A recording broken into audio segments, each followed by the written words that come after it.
welcome to the National Baseball League. Alright, here's board number 1 of 2 boards. So, these will be uploaded later tonight, probably while I'm watching the Reds-Braves game. That's in Bristol Motor Speedway, or the Speedway Classic. I'll be watching that. I got the Reds shirt on. It's De La Cruz. It's on the back. I don't know how well you can see it. Hopefully, maybe you can, just because it's black. Black and red. Mainly black, though. But let's go Reds. I'm a big Reds. They're my favorite team. I want to see the Reds win. They tied the series at 1. I did listen to yesterday's game where they won 3-2. And they held on by a hair to tie the series. Hopefully they can win it tonight in Bristol, Tennessee. So we start off with the New York Knights and the Portland Anchors, first of a 3-game series. And the Knights just do a fantastic job. They just don't allow a thing for the Portland Anchors here. Great job defensively, pitching-wise, just to start this series. Great job. And the pitching staff, fantastic. Defense, and they're making any mistakes. Portland struggles. Good job with the Knights. They'll lead the series 1-0. Then we head to Orlando with the Sunrays hosting the San Diego Seals. Pretty close game here. Orlando made 2 errors and it cost them the game here. Pretty close one. Bit of back and forth. 2 errors for the Orlando Sunrays, but they have 3 runs and 10 hits. 10 hits as well for the San Diego Seals, but 2 errors. That 4th run comes in, and Orlando had no response late in the game, and then they lose. They lose 4-3. Bad way to start a series for the Sunrays. This team is becoming dysfunctional. They're becoming dysfunctional. Bro, like, honestly, that's a good way to describe it. It's a mess. It's a complete mess. I don't even know what else to say. Good job for the San Diego Seals. And we'll go to Montreal. We'll go to Montreal and Boston. In Boston with the Boston Whalers getting absolutely torched. They're starting to struggle a bit too, because they're going down the Orlando Sunray pipeline. As they just let it go. They give up 8 runs, 14 hits to the Montreal Expos. Meanwhile, only scoring 3 runs on 7 hits, so Boston just out of the wazoo. Just out of it. I don't know. It's like they fell asleep. I'm making a lot of jokes. I didn't mean to. So, good job of the Expos taking advantage. They did a great job here. Taking advantage when the opportunity presented itself, and that's where those 14 hits come from, and they score 8 runs because of it, and they take game 1 of those series against the Whalers in Cambridge, because they don't play in Boston. Then we go to Albuquerque and Utah. Pretty close one nationally, but then Utah, they jump ahead and it late, and it wins them the game as they win this one 6-3. It just seems to me it started off close, and Utah, they get a big break. Probably at some point in the game they got that big break, and they getting 6 runs. And then Albuquerque, they muster 3. They don't have a response, similar to this Montreal game, or probably very similar, because Montreal probably at one point jump out to a big lead than Boston, and then Montreal just shut down Boston the rest of the game and they win. That was probably part of that game too. Same thing with this Albuquerque-Utah game as well. First of a 3-game series. Great start for the Utah Raptors. They lead the Aliens 1-0 in this series. Then we have round number 2. Then we have the Cincinnati Stingers. They hold on to win against the Tampa Bay Titans. Pretty close one. They win 4-3. So Cincinnati coming in clutch. I believe it was a walk-off. Let's just look at the numbers. Cincinnati walk-off win against the Titans, most likely. Pretty close one. They get that 4th run home when they need it. Good way to start this series against the Titans. They lead 1-0. And probably also helped by the one Titans mistake in the ball game. The win in Oakland and Seattle. First of a 3-game series, pretty close. Again, like probably similar to this Utah game, pretty close. And then Oakland, probably some point in the game, they get a couple, 2-3 runs, and they jump out to that big lead, and then they ride that lead throughout the rest of the game, and they hold on to win 7-3. And probably also helps by the 2 Seattle Sasquatch mistakes.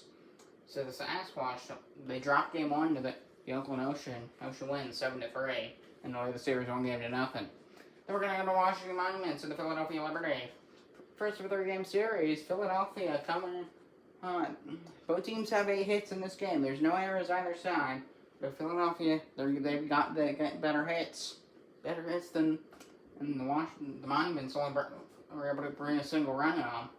Philadelphia Liberty, they brought 4 and then they just shut down Washington. Pretty simple formula on the Liberty win, 1-0.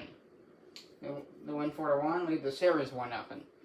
Have to clarify that. No, you can see it. I'm just explaining what I see, the results, and my thoughts. That's what this is. Then we go to San Francisco and the Vancouver Grizzlies. First for 3-game series, so the Firebirds with a 4-3-1 to start the series against the Vancouver Grizzlies. Pretty close game, but San Francisco similar to the Cincinnati game, looks like a walk-off.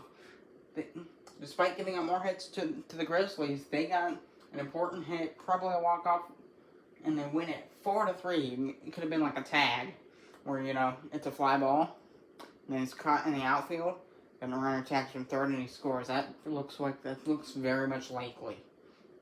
I just don't see that this team, just based on the 9th, I don't see a walk-off home run happening, but it could have happened, you don't know. But otherwise, the Firebirds start the series off with a 4-3-1 to the Grizzlies. They lead the series 1-0. And then we're gonna move to the bottom row, the Detroit Motors and the Aviators. So Columbus, after dropping game 1, they say, yeah, enough is enough. And they respond by scoring 3 runs and 8 hits. And Detroit, I think maybe Columbus changers, maybe trying slightly different defensive approach. Maybe a couple guys in the lineup got better hitting, but Columbus, they did a great job defensively, definitely here, because they got that lead, and then they held on to that lead with their life. They won 3-1 over the Motors, or could have been also a game where they took a late lead. In this evens a series 1 game apiece. Hopefully Columbus can win it today. Then we head to the Atlanta Arrows and the New Orleans Gators. First of a 3-game series, second of a 3-game. Yeah, I believe it's the second of a 3-game series. Pretty close game here for the Gators. Looks like these numbers are the exact same. Both teams 8 errors, both teams 8 hits, both teams an error. But New Orleans, they bring in that second run, could have been extra innings, and then Atlanta has no response. Zilch, nothing. Great job by the Gators to play especially late, and they win the game, tying the series 1 game apiece. After the Arrows shut them out, this is a good response after being shut out. So, and this is just gonna make it harder for Atlanta to keep that squeaky clean record of being like first place in the Southeast. And it's gonna halt any gains that Atlanta might have on their competitor. Since the Southeast is interesting. The Southeast and the Central Division are probably the most interesting divisions in this league. Probably also the Northwest is pretty interesting. Those are the 3 most interesting divisions, just because they're weird. They're all really weird. Well, mainly because the Southeast, it's basically just a dogfight, and teams are moving up and down, like constantly. It's insane. Orlando was top for half the season that's already been played, and about 18 games in, they just basically went into a free fall, and now they are dysfunctional. And now it's Atlanta and Memphis leading the charge in the Southeast. In the Central Division, they have their own weird thing where, because basically the Texas Twisters, they have the monopoly. They have the biggest lead over everybody. In the second place is the Houston Cosmos, but they're still 5 games back.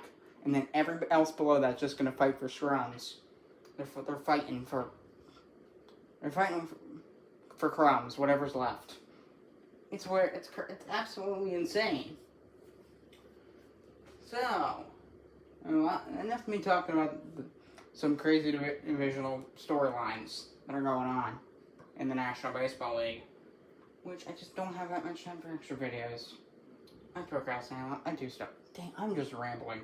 Alright, then we get to the New York Sailors and the Toronto Huskies.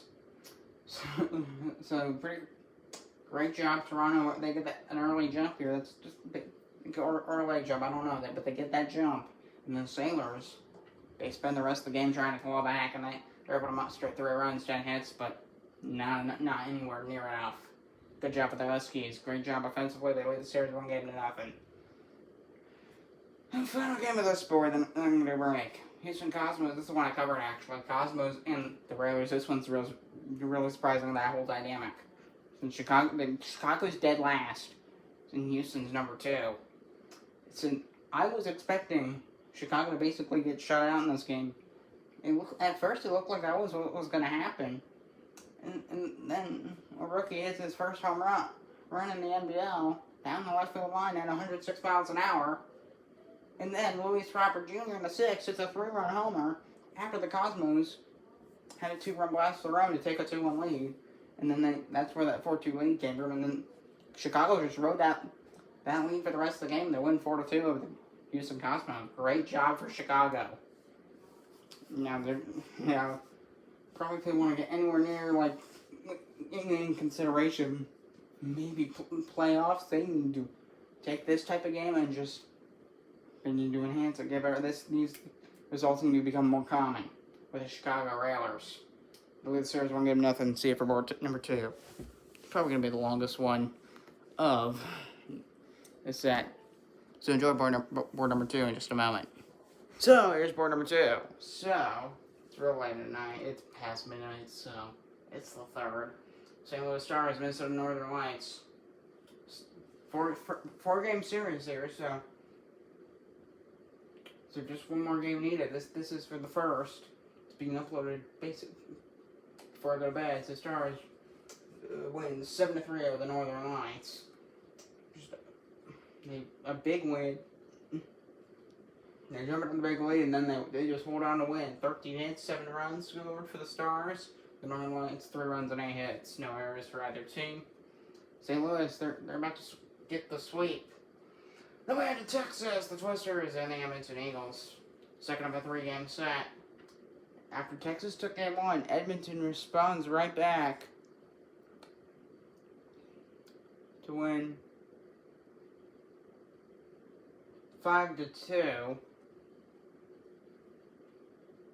over the. So Edmonton, they again, similar to this one. They jump out to a big lead, I think late, and then they just ride that through to win. 5 runs, 12 hits for the Eagles. They do have an error, but they only give up 2 runs and 5 hits for the Twisters. Series tied at 1. Then we head to Memphis. Memphis Blues and the Las Vegas Gamblers. Good job for Memphis. They back-to-back wins. They're going to take this series against the Gamblers. They win 2-1 over Las Vegas. So a pretty close one, but they can get that second run win, probably a walkout. They win 2-1, 2 runs, 7 hits. 2 errors for Vegas, 1 run, 6 hits for the Gamblers, and then the 2 errors. That's why they lost right there. Blues lead the series 2-0. They'll win it, but they will not get the sweep. I'm Thomas Rose now. See you. Goodbye.